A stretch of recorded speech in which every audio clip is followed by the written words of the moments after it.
ಮಾಡನಾಯಕನಹಳ್ಳಿ ಸಮೀಪದಲ್ಲಿ ಅಕ್ರಮ ಕಬ್ಬಿಣದ ದಂಧೆ ನಡೆಯುತ್ತಿದ್ದು ಸೆಪ್ಟೆಂಬರ್ 4 ಬೆಳಿಗ್ಗೆ 9 ಗಂಟೆಗೆ ಈ ಒಂದು ಪ್ರಕರಣ ಬೆಳಕಿಗೆ ಬಂದಿದೆ. ಅಕ್ರಮವಾಗಿ ಕಬ್ಬಿಣವನ್ನು ಸಂಗ್ರಹಿಸಿ ತೆರಿಗೆಯನ್ನು ವಂಚಿಸಿ ಮಾರಾಟ ಮಾಡುವ ಜಾಲವೊಂದು ಪತ್ತೆಯಾಗಿದೆ. ಪೊಲೀಸರು ಮತ್ತು ತೆರಿಗೆ ಅಧಿಕಾರಿಗಳ ಕಣ್ತಪ್ಪಿಸಿ ಜಿಎಸ್ಟಿ ರಹಿತ ಕಬ್ಬಿಣ ಸಾಗಾಟ ಮಾಡುವುದು ಇದೀಗ ಪತ್ತೆಯಾಗಿದೆ. ಹೊಸಪೇಟೆ ರಸ್ತೆಯ ಕಡೆಯಿಂದಾಗಿ ಚಿತ್ರದುರ್ಗದ ಕಡೆಗೆ ಬರುತ್ತಿರುವಂತಹ ಲಾರಿಗಳಲ್ಲಿ ಕಬ್ಬಿಣವನ್ನು ಇಳಿಸಿ ಮಾರಾಟವನ್ನು ಮಾಡಲಾಗ್ತಾ ಇದೆ. ಹೊಸಪೇಟೆಯ ಸ್ಟೀಲ್ ಪ್ಲಾಂಟ್ಗಳಿಂದ ನಿತ್ಯವೂ ಕೂಡ ಕಬ್ಬಿಣ ತುಂಬಿದಂತಹ ಲಾರಿಗಳು ಬರುತ್ತಿದ್ದು ಅಕ್ರಮ ಕಬ್ಬಿಣ ದಂಧೆ ನಡೆಸುತ್ತಿದ್ದು ದಂಧೆ ಕೇಳೋರೆ ಇಲ್ಲವ ಎನ್ನುವಂತಾಗಿದೆ.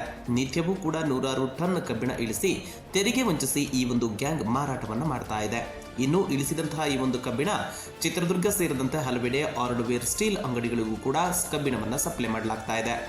BMM, VRKP, TMT ಕಂಪನಿಗಳಿಂದ ಸೇರಿರುವಂತಹ ಈ ಒಂದು ಕಬ್ಬಿಣವನ್ನು ಅನಧಿಕೃತವಾಗಿ ಇಳಿಸಿ ಮಾರಾಟ ಮಾಡಲಾಗ್ತಾ ಇದೆ.